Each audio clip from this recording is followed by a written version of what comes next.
I'm Greg Godwin. My wife is Tammy Godwin. I believe this January will be 7 years. About 6.5 years ago, we started going to CrossPointe.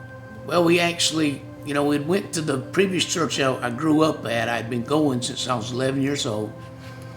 So we said we were going to visit churches. So we went to CrossPointe, and that was the only church we ever visited. Me and my wife, somewhere, I believe it was 1993, up until then, we just kind of gave a little bit and just kind of gave, definitely not of the first fruits. We just kind of gave out of our abundance. But in 93, we made a commitment that we would give to God of our first fruits.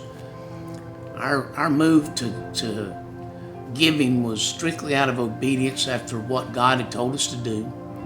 And then eventually you grew to where you actually long to give, and you want to give more and give out of love and that of a cheerful giver. What I would challenge you as much as anything is that no matter if it's good times or bad times, your commitment to God to give doesn't change. This Thanksgiving would be 6 years ago that my oldest daughter went into heart failure. A virus attacked her heart. We worked our whole life to acquire things just like everybody else. And until my daughter went into heart failure, the day before my daughter went into heart failure, we found out we were going to be grandparents for the first time that Thanksgiving Day. And then that night, my daughter goes into heart failure. She goes from a healthy 30-year-old woman to a 30-year-old woman that needs a heart transplant. We didn't even know what all that entailed. We went through a journey of faith and uncertainty. We spent years waiting on different things. We did an LVAD. We was waiting on a heart transplant. We finally got a heart transplant. During our heart transplant surgery, it's supposed to last about 5 hours. And I can still remember going into the bathroom just heartbroken after about hour 14. We hadn't heard back from the surgeons. The whole operating room had just, everybody left but us. We were just in there waiting on some sort of news, knowing that obviously things didn't go great or what somebody would have told us by now. And I can remember going in the bathroom and just crying and just looking in the mirror. July 13th, 2 years ago, we lost my daughter. We live our faith. We know that she now lives in a perfect world, in a perfect body, with a glorified body, with a glorified God. When I found out I had cancer, what I've learned from having cancer is actually how much my daughter suffered. She always had a positive attitude and a positive spirit through her whole illness. Always had a smile on her face. She just really touched me then, but through the illness that I've went through and the suffering that I've went through, just realizing how much smaller my suffering was than hers. We found out here just a couple weeks ago we're cancer-free now. My cancer is cured.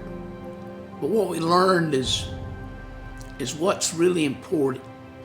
After that hits you in the suffering of your daughter and seeing you about to lose your daughter and then all the things to come with her suffering, you just realized how unimportant that your financial situation was. We had saved for retirement. We'd done the things. We've been debt-free for 6 or 7 years. We'd been good stewards of our money. We'd done all these things, and they were high on our priority list, but they become very low on our priority list.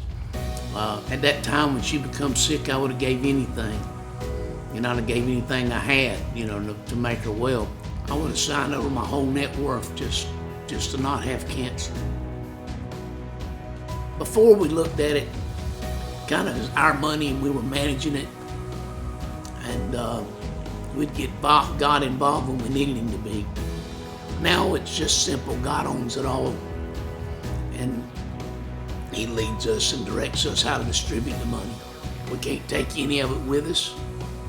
It's His money. He's blessed us with every bit of it.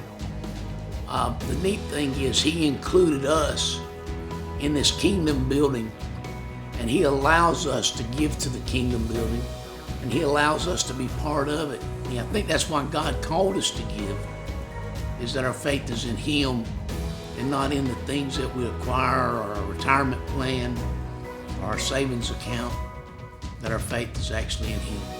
God's included us,